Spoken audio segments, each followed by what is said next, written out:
आज मैं आपसे एक बहुत महत्वपूर्ण मुद्दे पे बात करना चाहता हूँ।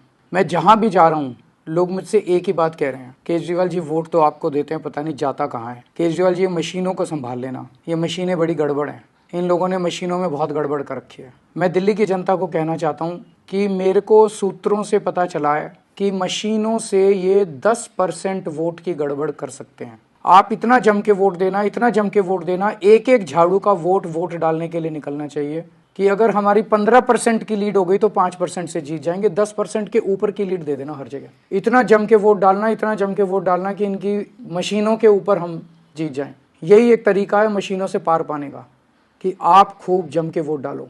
एहतियात के तौर पे हमने एक वेबसाइट बनाई है। महाराष्ट्र और हरियाणा के चुनावों से जो सीख मिली उससे हमने ये तय किया है कि 5 तारीख की रात को इस वेबसाइट के ऊपर हर पोलिंग बूथ की ये 6 जानकारी हम उस वेबसाइट पे डाल देंगे ताकि मशीनों से छेड़छाड़ ना की जा सके।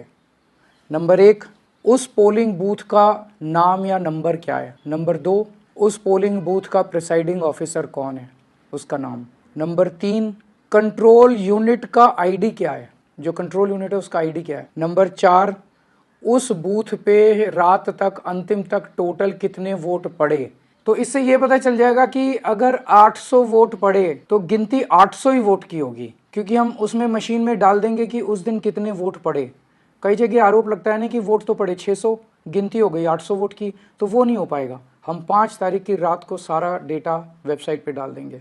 नंबर 5, जो मशीन शाम तक काम कर रही थी लास्ट में उसमें कितनी बैटरी रह गई, बैटरी चार्ज परसेंटेज, कितना बैटरी रह गया, क्योंकि बाद में अगर उसे बदला गया तो पता चल जाएगा कि बैटरी जब लेके गए थे तो इतनी बैटरी थी और बाद में इतनी बैटरी। और नंबर 6, पोलिंग एजेंट का, पार्टी पोलिंग एजेंट का नाम क्या है। ये 6 चीज़ें हम अपनी वेबसाइट पे उस दिन रात को डाल देंगे।